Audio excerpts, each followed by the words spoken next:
வந்திருக்க present media எல்லாருக்கும் வணக்கம். ரொம்ப நன்றி. ப்ளஸ் ஷோ பிடிச்சிருக்கு. நல்லா வந்திருக்குன்னு நினைக்கிற படம். கண்டிப்பாக எல்லாரும் சப்போர்ட் பண்ணுங்கள். 20ஆம் தேதி ரிலீஸ் வெள்ளிக்கிழமை. எல்லாரும் தேட்டரில் சப்போர்ட் பண்ணுங்கள். ப்ரெஸ் மீடியாஸ் கண்டிப்பாக சப்போர்ட் பண்ணுங்கள். ஃபஸ்ட்டு படம் ஆதூர் சாருக்கும் சுமரனாருக்கும் உங்களுக்கு ஃபஸ்ட் படம் சப்போர்ட் பண்ணுங்கள். ரொம்ப நன்றி. வணக்கம். ப்ரெசன்ட் மீடியா எல்லாருக்குமே ரொம்ப நன்றி சொல்லிக்கிறேன். அண்ட் மை டீம் எல்லாருக்குமே கூட ரொம்ப நன்றி. படம் நல்லா வந்திருக்கு, எனக்கு ரொம்ப பிடிச்சிருக்கு. உங்கள் எல்லாருக்குமே பிடிக்கும்னு நினைக்கிறேன். கண்டிப்பாக பாருங்கள், சப்போர்ட் பண்ணுங்கள். ஃபர்ஸ்ட் படம் எங்கள் எல்லாருக்குமே, எனக்கும் ஹீரோக்கு ஃபர்ஸ்ட் படம். So please, I want you support. உங்களால் தான் முடியும். Thank you so much.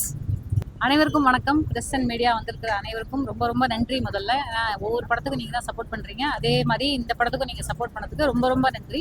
இந்த படம் பாலகோபி சார் உடைய சன். எனக்கு பாலகோபி சாரை நம்ம எல்லாருக்குமே தெரியும். ஒரு ப்ரொடக்ஷன் கண்ட்ரோலாக, ப்ரொடக்ஷன் எக்ஸிக்யூட்டிவாக, இபியா, ஒரு ப்ரொடக்ஷன் மேனேஜர், யூனியனில் ஒரு ஹெட்டாக வர இருந்திருக்காரு. அவருடைய மகன் இன்னைக்கு ஒரு படத்தில் ஹீரோவாக பண்ணியிருக்காருங்கிறது எங்கள் எல்லாருக்குமே ரொம்ப பெருமைக்குரிய ஒரு விஷயம்.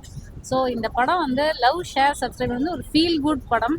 இது இந்த கரெக்டான ஒரு டைமுக்கு வர வந்திருக்கு. ஏன்னா நிறையா படங்கள் இந்த மாதிரி சில மெசேஜஸ் அப்படி இப்படின்னு வர இடத்துல இது ஒரு நல்ல ஒரு ஃபீல் குட்டாக, அதுவும் அந்த கடைசியாக ஒரு அடிங் அப்படின்னு ஒரு பாட்டெல்லாம் நீங்கள் கேட்டிருப்பீங்க. ரொம்ப சுவாரஸ்யமான ஒரு கதைக்களம். அதில் நான் அப்புறம் ஜாவா சுந்தரேசன் அவர்கள், அப்புறம் இவங்க படவா கோபி சார் அவர்கள், நாங்கள் தான் நடிச்சிருக்கோம், சப்போர்ட் பண்ணியிருக்கோம். அதை மிக முக்கியமான ஒரு விஷயம், படத்தோடைய இயக்குனர் மகாலட்சுமி முருகன் சார் அவர்களுக்கு அவர் விஜயகாந்த் சார்கிட்ட அவருடைய பயிற்சி பட்டறையிலேருந்து வர ஒரு நபர் அப்படின்னு இருக்கும்போது, அவருக்கு ஃபஸ்ட்டு படம் ப்ளஸ் ஹீரோ ஹீரோயின் ரெண்டு பேருக்குமே அது ஃபஸ்ட் படம். சிம்ரன் அண்ட் இவங்க, அதாவது ஆதவ் கிருஷ்ணா, ரெண்டு பேருமே ரொம்ப பிரமாதமாக பண்ணியிருக்காங்க. படம் சூப்பராக பார்த்துருக்கீங்க. இன்னைக்கு ரொம்ப ரொம்ப நன்றி நீங்கள் வந்ததுக்கு.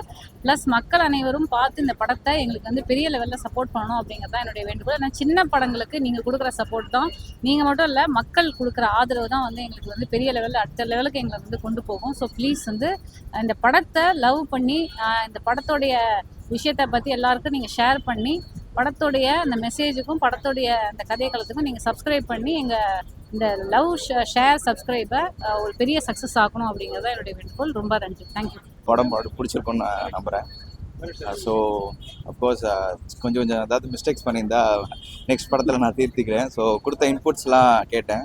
ஸோ எல்லாத்தையும் நான் கன்சிடர் பண்ணிட்டு நெக்ஸ்ட் ஃபிலிமுக்கு நான் இதோட பெட்டராக கொடுப்பேன்னு I promise you. So media support இல்லாமல் ஒரு படமும் எதுவுமே நகராது. So please support us. அது ஒரு சின்ன டீம் தான். ஸோ இதோட பெஸ்ட் படமாக இன்னொன்று கொடுப்போம் கண்டிப்பாக. So please keep supporting us and thank you. வணக்கம். வந்திருந்த பத்திரிகை சகோதரர்கள் அனைவருக்கும், சகோதரிகள் அனைவருக்கும் எனது நெஞ்சாத நன்றி. இந்த படத்திற்கு உறுதுணையாக இருந்த தயாரிப்பாளர் திரு ரகு சார் அவர்களுக்கு இந்த தருணத்தில் நான் நன்றியை தெரிவித்துக் கொள்கிறேன். அப்புறம் எண்ணூர் வாழும் புரட்சிக்கலைஞர் கேப்டன் அவர்களுக்கும், எல்கே சுதீர் சார் அவர்களுக்கும், பிரேமலதா விஜயகாந்த் அவர்களுக்கும், எனக்கு உதவி புரிந்த எங்களது அலுவலகத்தில் உதவி புரிந்த மல்லியம்பட்டி மாதா ராதாகிருஷ்ணன், சவுந்தர் சார் எல்லாருக்கும் என்னோட நன்றி. நானும் இயக்குனராக உருவாக காரணமாக இருந்த இயக்குனர் சுரேஷ் கிருஷ்ணா சார் அவர்களுக்கும், பேரரசு பட டைரக்டர் உதயன் சார் அவர்களுக்கும், மறைந்த ஆர்என்ஆர் மனோகர் சார் அவர்களுக்கும், சத்தியம் பட இயக்குனர் பேர் ராஜசேகர் அவர்களுக்கும், அவருக்கு துணை இருக்கும் மோகன்ராஜ் அண்ணன் அவர்களுக்கும், மற்றும் எனக்கு இதை சப்போர்ட் பண்ண எல்லாருக்குமே பெரிய நன்றியை சொல்லியிருக்கிறேன். அப்புறம் இந்த படம் நான் டைரக்டர் ஆகணும், இவ்வளோ பேர் ஆசை இருந்தாலும் ரகு சாரும் பாலகோபி சாரும் இல்லைன்னா இதுக்கு சாத்தியமே கிடையாது. என் வாழ்நாள் கனவை நிறைவேற்றினதுக்கு ரகு சாருக்கு நன்றி, பாலகோபி சாருக்கு நன்றி. ஏன்னா அவர் தான் ஒரு பையனை வச்சு படம் பண்ணும்போது ஒரு கதையை அவங்களே கொடுத்து நீங்கள் எனக்கு பண்ணி கொடுக்கணும், நல்லா பண்ணி கொடுக்கணும் அப்படிங்கிற மாதிரி சொன்னாங்க. அவங்க சார் சொன்ன கதையை நான் ஒரு சிறப்பாக எடுத்திருக்கேன்னு ஒரு நம்பிக்கையோடு உங்கள் முன்னாடி நான் நிற்கிறேன். இதில் ஏதாவது எல்லாருமே டீம் எல்லாருமே புதுசு தான். இப்போ தான் ஒரு ஃபுல்லாக நாங்கள் பண்ணிக்கிட்டு இருக்கோம். எங்களை மீறி சில தவறுகள் நடந்திருக்கோம், அது உங்களுக்கும் தெரியும். பத்திரிகைகள் எல்லாருமே சொன்னீங்க, சில விஷயங்களை அட்வைஸ் பண்ணீங்க, இதெல்லாம் வேணாங்க, இதெல்லாம் பண்ணுங்கன்னு. கண்டிப்பாக உங்களுக்கு என்ன தேவையோ அதை நாங்கள் கண்டிப்பாக கொடுக்கறதுக்கு நாங்கள் முயற்சி பண்ணுறோம். கதை நல்லா இருந்துச்சுன்னா படம் நல்லாயிருக்கும், ஆடியன்ஸ் எல்லாம் வருவாங்க. படம் ஓடுறதுக்கு காரணம் கதை நல்ல கதை தான். நல்லா இருக்குன்னு நாங்கள் நம்புகிறோம். நீங்களும் அதே மாதிரி எங்களுக்கு ஒரு ஊக்கமளித்து இந்த படம் வெற்றி அடையிறதுக்கு நீங்கள் உங்களால் முடிஞ்ச எல்லா உதவியும் செய்யுங்க. நன்றி சார். படம் நல்லா தான் இருக்கு. நீங்க சொன்ன மாதிரி இந்த எல்எஸ்எஸ் லவ் ஷேர் சப்ஸ்கிரைப் டைட்டிலுக்கும் படத்துக்கு என்ன சொல்றீங்க? இல்லை சார், இது வந்து நம்ம லவ் பண்ணுறது காமனாக தான் வச்சுருக்கோம். இப்போ எல்லாம் கொஞ்சம் ட்ரெண்டிங்காக இருக்கிறதுக்காக எல்லோரும் இப்போ வேறு மாதிரி நாங்கள் ஒரு கவித்துவமாக வச்சா யாரும் கொஞ்சம் அந்த பழைய பேட்டர்ன் அந்த மாதிரி நினைக்கிறாங்க. லவ் பண்ணுறது ஷேர் பண்ணுங்க. நாங்கள் இப்படி லவ் பண்ணுறோம், அந்த லவ்வை நீங்களாம் இது பண்ணிக்கோங்கிறது ஒரு டைட்டிலுக்காக தான் வச்சு. இல்லை லவ்வை ஷேர் பண்ண தான் சொல்லியிருக்கோம். வேற ஒன்றும் இது இல்லை, இதுக்காக மட்டும்தான். இல்லை அவர் வந்து கேரளால இருந்து வந்திருந்தாரு அவரு. இல்லை அவர் பேர் ரோஹித் சார். ரோஹித் நல்லா பண்ணியிருந்தாரு. அவர் வந்து ஆக்சுவலி சுந்தர்சி சாரோட டீம்ல ஒரு படம் பண்ண கமிட் பண்ணியிருந்தாரு. கேட்டுக்கிட்டதுனால நமக்கு அவங்க பண்ணாங்க. மாட்டி விட்டீங்க பாத்தீங்களா?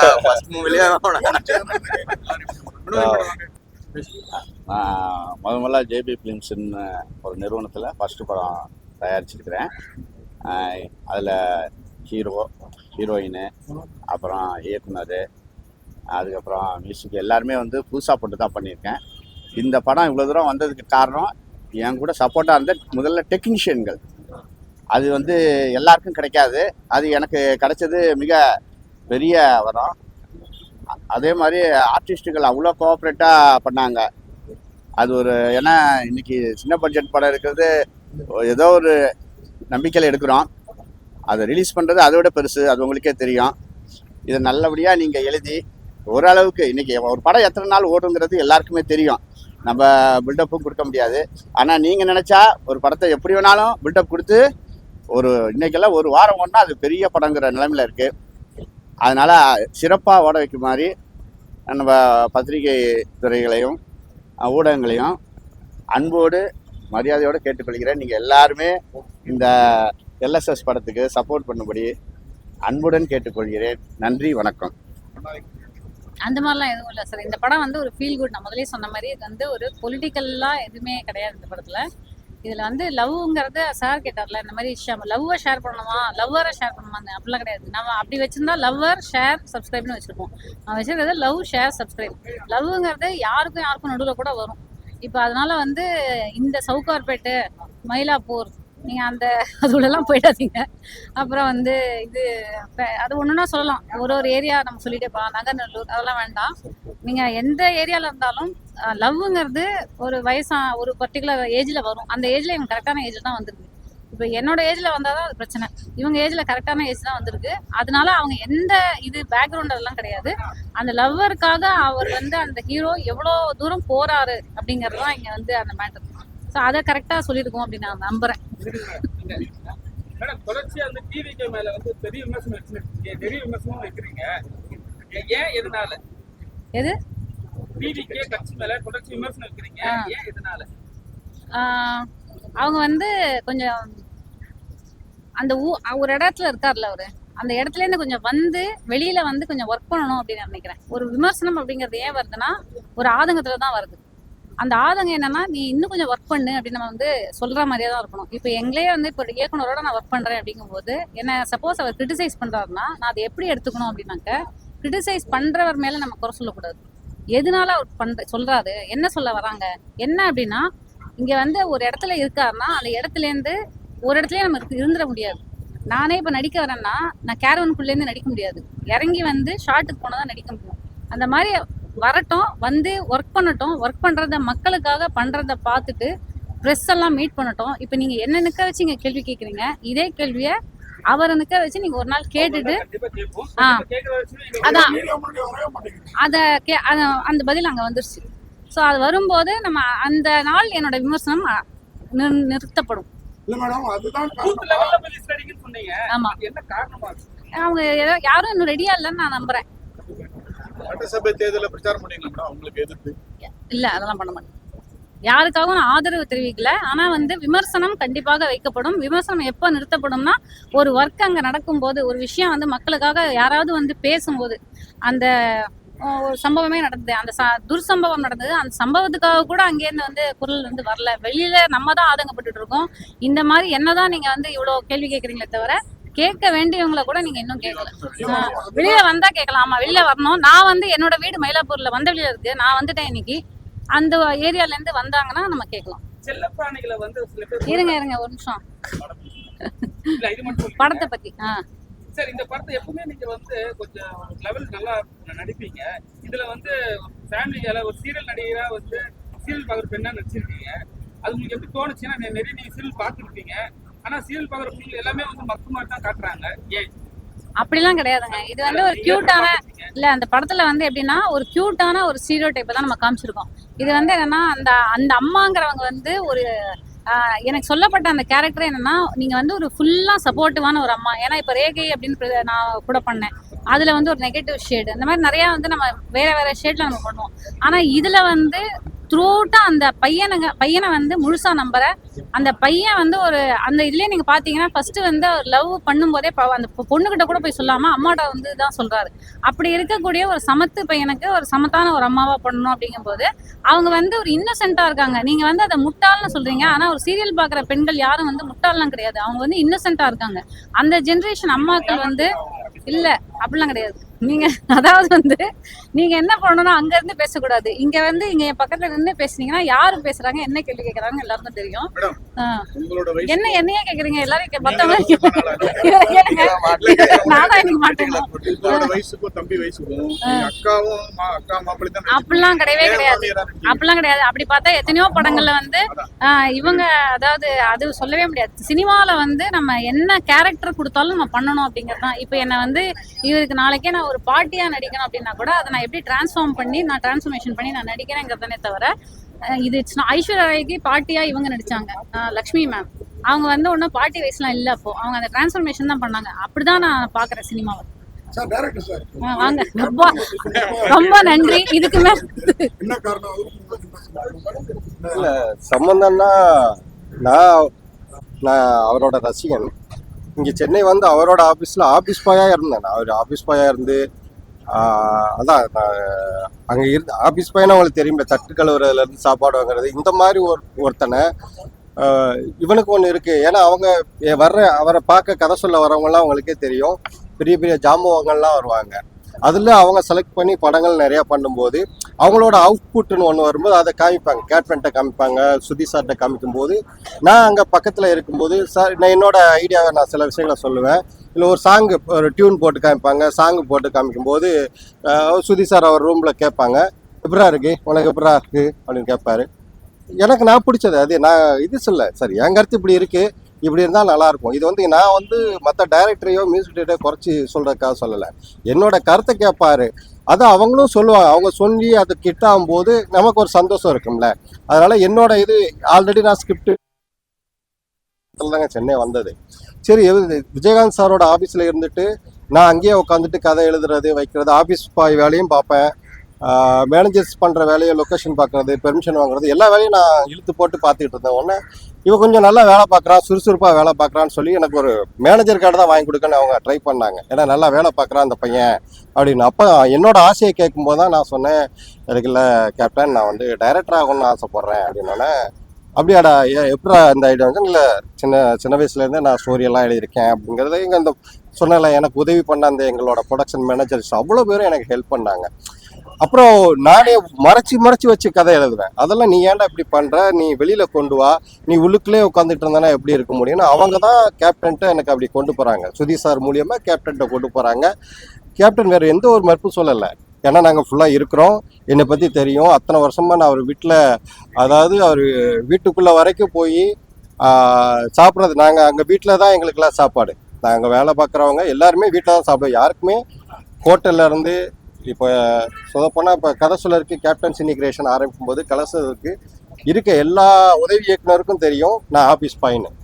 வல்லரசு படம் பண்ணும்போதும் நரசிம்மா படம் பண்ணும்போதும் கதை கேட்பாங்க, அவ்வளோ கதை கேட்டிருப்பாங்க.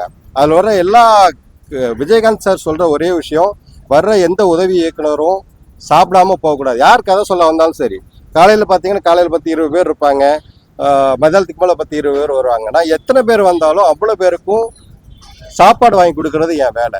இப்போ இந்த கேப்டன் சாப்பாடு வாங்கி கொடுப்பார்ல, அதை நான் தானே வாங்கி கொடுக்குறேன். அப்புறம் இருக்க உதவி இயக்குநர்களுக்கெல்லாம் என் மேலே ஒரு பாசம் இருக்கும்.